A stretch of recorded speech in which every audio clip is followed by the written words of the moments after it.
In this video, we will come back to another couple of timbral elements, sharpness and skewness. Sharpness indicates the amount of high-frequency components in a sound. As we saw in the video number 2, the human auditory system has an increasing sensitivity to high frequencies, with the highest point at around 3000 Hz. One possible explanation for this phenomenon is that in human language, the timbral differences between vowels is focused right around this zone, and our auditory system becomes hypersensitive to this zone in order to perfectly distinguish between different vowels. In any case, a sound with high sharpness will invade the auditory system with more ease than a sound with low sharpness, which will have to compensate with more sound pressure, more amplitude, in order to compete in detectability. This is why a kick drum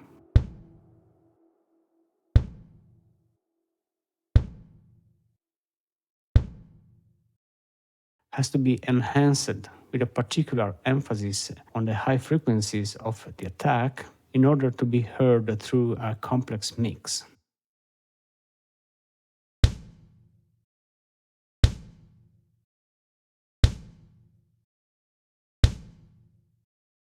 In this other example, the same musical pattern is played with two synthesizer sounds characterized by different levels of sharpness.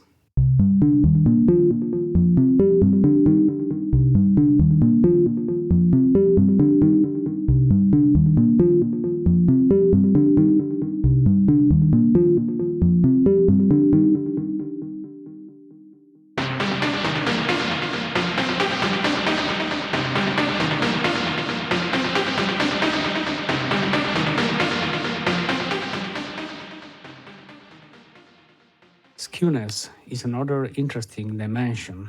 It relates to the distribution of frequencies around the centroid, the center of gravity of a sound.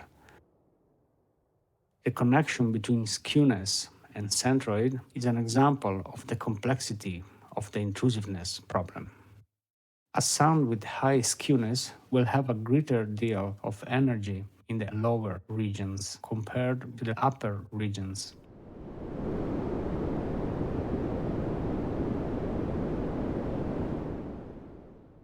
A sound with zero skewness will be well balanced around its center.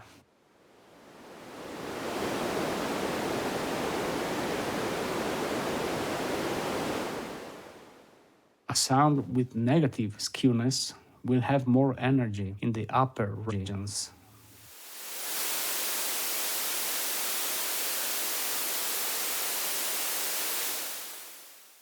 My personal hypothesis is that we tend to give more attention to sounds whose skewness is high or negative.